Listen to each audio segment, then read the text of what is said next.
जय भोलेनाथ।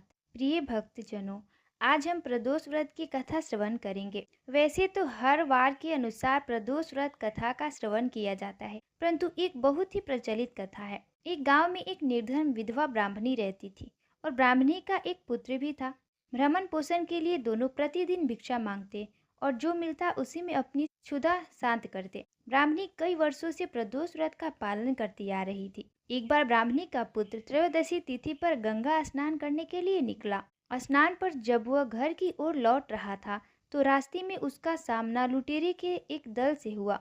लुटेरे ने उससे उसका सारा सामान छीन लिया और फरार हो गया। कुछ समय बाद वहां पर राज्य के कुछ सैनिक पहुंचे। उन्होंने ब्राह्मणी पुत्र को लुटेरे में से एक समझकर राजा के सामने प्रस्तुत किया। जहां राजा ने बिना ब्राह्मण युवक को दलील सुने उसे कारागार में डलवा दिया। रात्रि में राजा के स्वप्न में भगवान शिव और वह ब्राह्मण युवक को मुक्त करने के आदेश देकर अंतर्ध्यान हो गए।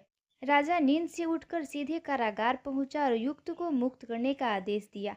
राजा युवक को साथ लेकर महल लौटे, जहां उन्होंने युवक का सम्मान किया और उसे दान मांगने के लिए कहा।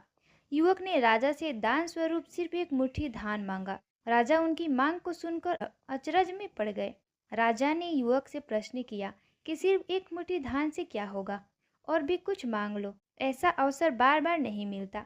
युवक ने बड़ी ही विनम्रता पूर्वक राजा से कहा कि हे राजन, इस समय यह धान मेरे लिए संसार का सबसे अनमोल धन है।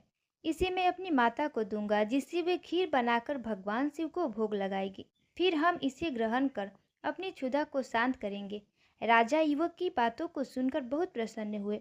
उन्होंने मंत्री को आदेश दिया कि ब्राह्मणी को वह सामान दरबार में लाया जाए।